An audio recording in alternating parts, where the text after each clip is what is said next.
frappe à l'ouest, bombardement près de Kiev, contrôle d'une nouvelle ville par les Russes. Tout de suite dans votre journal, le point sur la situation en Ukraine.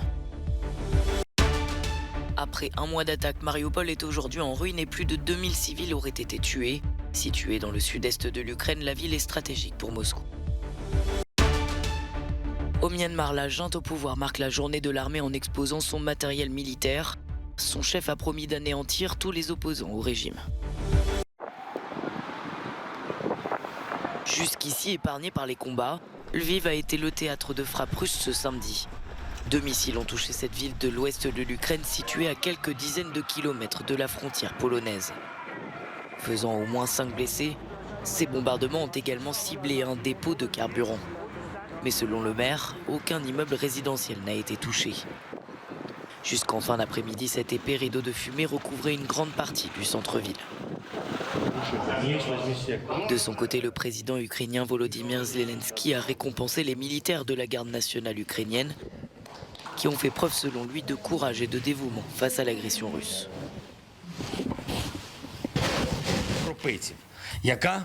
Quel est le prix de cette sécurité? C'est très précis. Ce sont des avions pour l'Ukraine, ce sont des chars pour notre État, c'est de la défense antimissile, c'est une arme anti-navire, c'est ce qui appartient à nos alliés, mais qui prend la poussière. Tout cela est pour la liberté, non seulement pour l'Ukraine, mais aussi en Europe.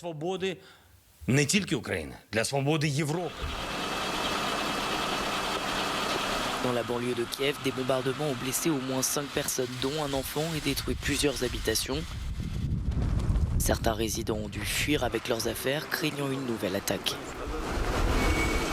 Les forces russes de leur côté continuent leur démonstration de force, comme avec cette vidéo d'une frappe aérienne présumée, publiée par le ministère de la Défense.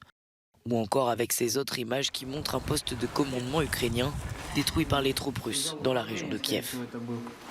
Troupes qui ont également pris le contrôle de Slavutych, situé au nord de la capitale.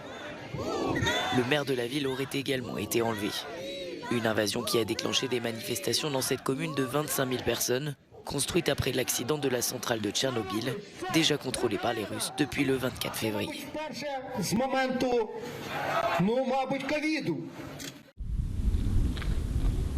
Bombardé, assiégé et en ruine, le chaos règne aujourd'hui à Mariupol.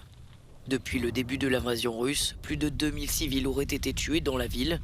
Certains cadavres resteraient dans la rue pendant plusieurs jours, d'autres sont enterrés dans ces tombes de fortune.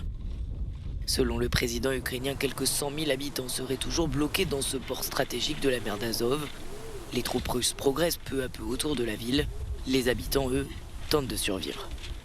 Personne n'a aidé. Les appartements brûlés, nous avons demandé d'éteindre le feu. Personne ne l'a fait. Les habitants sont morts sous nos yeux. Il n'y a ni eau, ni nourriture. La mairie a évoqué pour la première fois le sombre bilan de la destruction du théâtre de la ville le 16 mars dernier. Environ 300 personnes seraient décédées.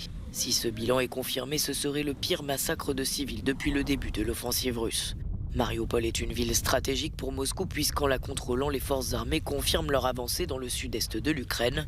Si la Russie s'empare de cette bande terrestre, elle deviendrait maître de la mer d'Azov.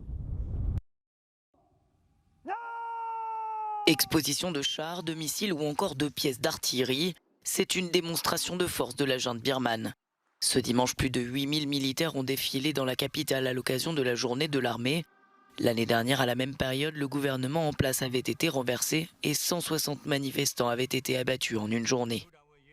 Depuis, la junte s'efforce d'écraser la résistance à son régime. Le chef a d'ailleurs déclaré que les opposants seront tous anéantis. L'une des conséquences de cette répression, des dizaines de maisons incendiées par les troupes dans une région au nord la semaine dernière. Les États-Unis ont annoncé ce vendredi de nouvelles sanctions contre l'armée birmane. Washington estime que les violences commises par les militaires au Myanmar contre les Rohingyas relèvent du génocide et des crimes contre l'humanité. En 2017, ces exactions ont provoqué la mort de plus de 9000 membres de cette minorité musulmane, ainsi que l'exode de quelques 740 000 personnes au Bangladesh voisin. De nombreux réfugiés s'y trouvaient déjà après avoir fui des précédentes vagues de violence. Cette répression fait désormais l'objet d'une procédure pour génocide devant la Cour internationale de justice à La Haye.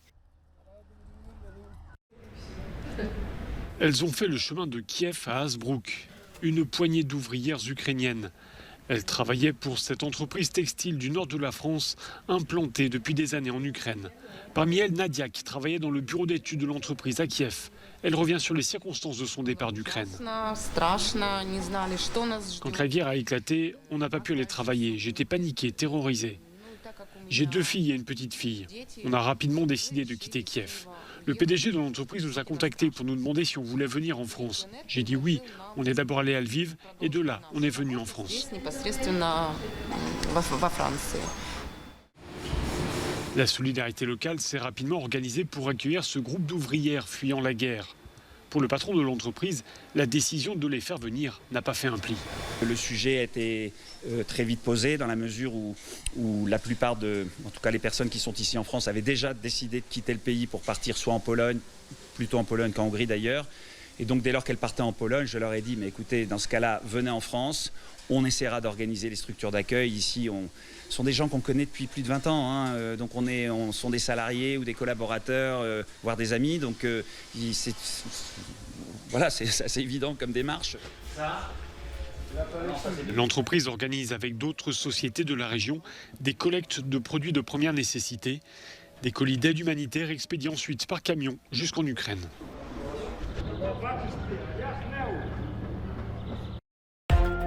La Chine a annoncé avoir trouvé la deuxième boîte noire du Boeing 737 qui s'est écrasée cette semaine dans les montagnes du sud du pays. L'avion effectuait un vol entre les villes chinoises de Kunming et Canton. Aucune des 132 personnes à bord n'a survécu. Après la découverte d'un premier enregistreur contenant les conversations dans le cockpit, les analystes vont désormais avoir accès aux données du vol, comme la vitesse, l'altitude et le cap suivi. Émotion à Bogota après le décès du batteur des Foo Fighters, Taylor Hawkins. Le célèbre groupe de rock avait annoncé la terrible nouvelle vendredi soir à quelques heures d'un concert. Selon les premières analyses toxicologiques, Taylor Hawkins avait consommé du cannabis, des opiacés et des antidépresseurs avant de mourir dans un hôtel de la capitale colombienne.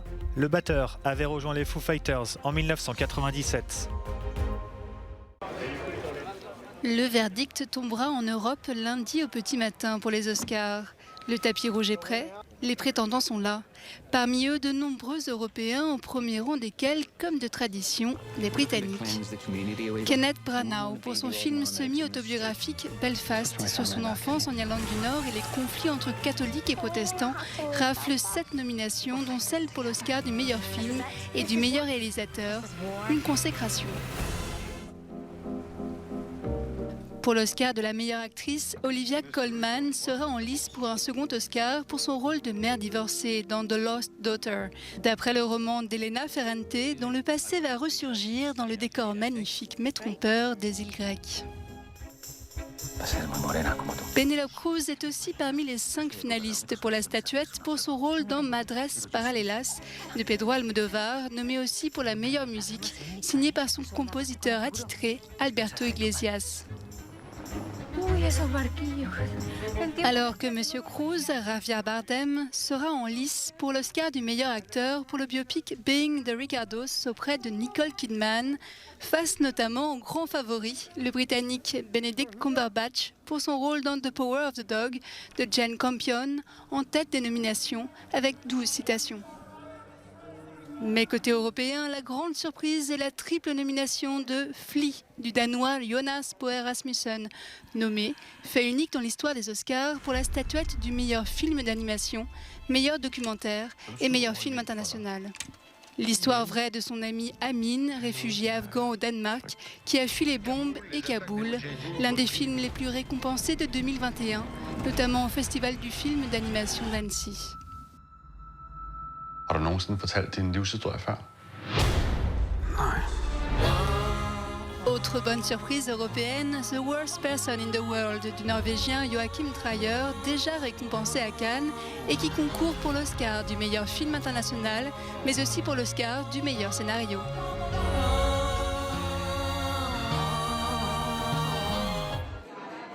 3 réalisateurs européens sur les 5 nominés seront donc en compétition pour l'Oscar du Best International Picture avec, aux côtés des Scandinaves Joachim Trier et Jonas Boer Rasmussen, l'Italien Paolo Sorrentino pour son film The End of God. Un film semi-autobiographique sur son amour de toujours pour les femmes, le cinéma, Naples et le football.